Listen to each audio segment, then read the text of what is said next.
ചെപ്പോക്ക് എന്നാൽ ചെന്നൈ സൂപ്പർ കിങ്ങിന്റെ മഹിഷ്മതിയാണ്. അവിടെ ചെന്ന് അത്ര വേഗത്തിൽ ആർക്കും വിജയിച്ചിട്ട് പോകാൻ പറ്റില്ല. ചിരവൈരികൾ തന്നെയാണ് മുംബൈ ഇന്ത്യൻസും ചെന്നൈ സൂപ്പർ കിങ്സും. ഇന്നത്തെ മത്സരത്തിൽ ചെന്നൈ സൂപ്പർ കിങ്സ് 4 വിക്കറ്റിന്റെ വിജയം മുംബൈ ഇന്ത്യൻസിനെതിരെ നേടിയിട്ടുണ്ട്. ഹൈ സ്കോറിംഗ് മാച്ചുകളല്ല ഇന്ത്യൻ പ്രീമിയർ ലീഗിന്റെ യഥാർത്ഥ സൗന്ദര്യം. ദാണ്ട് ഇതുപോലുള്ള സീറ്റ് എഡ്ജിംഗ് ത്രില്ലറുകൾ തന്നെയാണ്. അവസാന ഓവർ വരെ ഇങ്ങനെ അങ്ങോട്ടും ഇങ്ങോട്ടും ചാഞ്ചാടിക്കൊണ്ടിരിക്കുന്ന മത്സരങ്ങൾ തരുന്ന കിക്ക് ഇത്തരത്തിലുള്ള ഹൈ സ്കോറിംഗ് മത്സരങ്ങൾക്ക് തരാൻ പറ്റില്ല എന്നത് വേറെ കാര്യം. ഏതായാലും ഇന്നത്തെ മത്സരത്തിൽ ഒരു മലയാളിയുടെ താരോദയത്തിനെ ഓർത്ത് നമുക്ക് എല്ലാവർക്കും സന്തോഷിക്കാം. കാരണം 1983 ഇന്ത്യ ആദ്യമായിട്ടൊരു വേൾഡ് കപ്പ് നേടുന്ന സമയത്ത് ഒരു മലയാളി സാന്നിധ്യം ടീമിലുണ്ടായിരുന്നു, സുനിൽ വാത്സൻ. അവിടെയായിരുന്നു ആദ്യമായിട്ട് ഒരു ബോളർ ഇന്ത്യൻ ക്രിക്കറ്റിൽ ഇടം പിടിക്കുന്നത്. പിന്നീട് ടിനു യോഹന്നാൻ ഇന്ത്യൻ ടീമിൽ ഇടം പിടിച്ചു. കാര്യമായിട്ട് പുള്ളിക്കൊന്നും ചെയ്യാൻ പറ്റിയില്ല എന്നുള്ളത് സത്യമാണ്.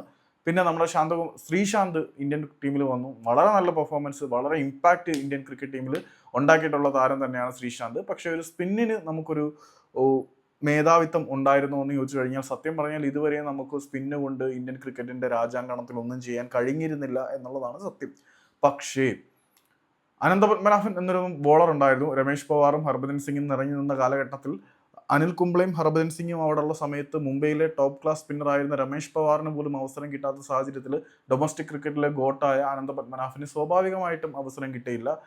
ഇന്ത്യൻ ക്രിക്കറ്റ് ടീമിൽ കളിക്കാൻ മാത്രം പ്രതിഭയുള്ള ഒരു സ്പിന്നർ ആയിരുന്നു അനന്തപത്മനാഭൻ. ഇപ്പോൾ അദ്ദേഹം അമ്പയറായിട്ട് സേവനം അനുഷ്ഠിച്ചു പോരുന്നു. അതവിടെ നിൽക്കട്ടെ.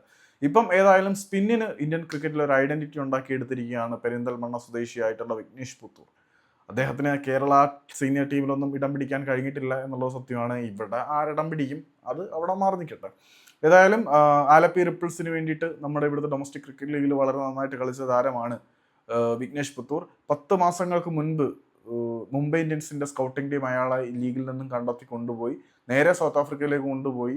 സൗത്ത് ആഫ്രിക്കയിലെ മുംബൈ ഇന്ത്യൻസിന്റെ ഫ്രാഞ്ചൈസി ആയിട്ടുള്ള MA കേപ്പ് ടൗണിന്റെ നെറ്റ് ബോളറായിട്ടായിരുന്നു അദ്ദേഹം കൂടുതൽ വിശാലമായ ലോകത്തിനെ പരിചയപ്പെട്ടു തുടങ്ങിയത്. അവിടെ വെച്ച് താരത്തിന്റെ ബോളിംഗ് നന്നേ മുംബൈ ഇന്ത്യൻസിന് പിടിച്ചു.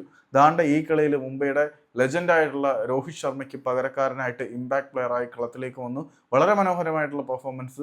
മുംബൈ ഇന്ത്യൻസിന്റെ മറ്റ് ബോളർമാർ അടിവാങ്ങിയപ്പോൾ അവസാന ഓവറിൽ വഴങ്ങിയ റൺസ് ഒഴിച്ചു നിർത്തി കഴിഞ്ഞാൽ വളരെ നല്ല രീതിയിൽ തന്നെ വിഘ്നേഷ് പുത്തൂർ ബോൾ ചെയ്തു. 3 ഓവറുകളിലും വിക്കറ്റും സ്വന്തമാക്കി. സ്വപ്നതുല്യമായിട്ടുള്ള ഒരു അരങ്ങേറ്റം തന്നെ സ്വന്തമാക്കി. മത്സരത്തിന് ശേഷം മഹിബായ് ധോണി ആളിനെ അടുത്ത് വിളിച്ച് അഭിനന്ദിക്കുകയും മറ്റു കാര്യങ്ങളൊക്കെ ചെയ്തിട്ടുണ്ടായിരുന്നു.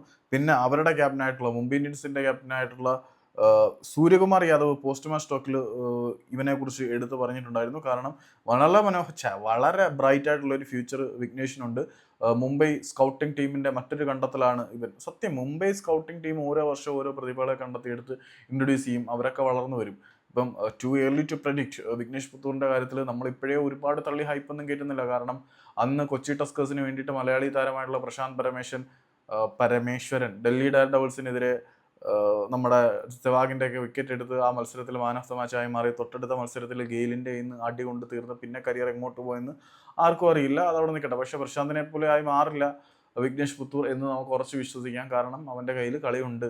അവസാന ഓവറിൽ അടിയിട്ടി എന്ന് കരുതി ആ സമയത്ത് കോൺഫിഡൻറ്റോടെ വിഘ്നേഷ് പുത്തൂറിനെ നല്ല ആർക്ക് വേണമെങ്കിലും ചെന്നൈയുടെ ബാറ്റർമാർക്ക് അടിക്കാൻ പറ്റുന്ന ഒരു സിറ്റുവേഷൻ ആയിരുന്നു. സോ ആ അടിയിട്ടതിന്റെ പേരിൽ പുള്ളിയെ കുറ്റം പറയാനൊന്നും പറ്റത്തില്ല. ഏതായാലും ഇന്ത്യൻ ക്രിക്കറ്റിലെ ഇതിഹാസമായ Mahendra Singh ധോണിയുടെയും T20 AB de Villiers എന്നറിയപ്പെടുന്ന, അല്ലെങ്കിൽ T20 AB de Villiers-നേക്കാട്ടിലും മികച്ച സ്റ്റാറ്റ് എടുത്ത് പറയാനുള്ള സൂര്യകുമാർ യാദവിന്റെയും അഭിനന്ദനം ആദ്യ മത്സരത്തിൽ തന്നെ ഏറ്റുവാങ്ങാൻ കഴിഞ്ഞു. ഇവരുടെ രണ്ടുപേരുടെ അഭിനന്ദനമല്ല, നിരന്തരം അഭിനന്ദനങ്ങളുടെ പ്രവാഹം നമുക്ക് ഇന്ന് കാണാൻ കഴിയും. സോഷ്യൽ മീഡിയ ചിലപ്പം ഇന്ന് വിഘ്നേഷ് പുത്തൂറിനെ എടുത്ത് വാഴ്ത്തുന്ന ദിവസമായിരിക്കും.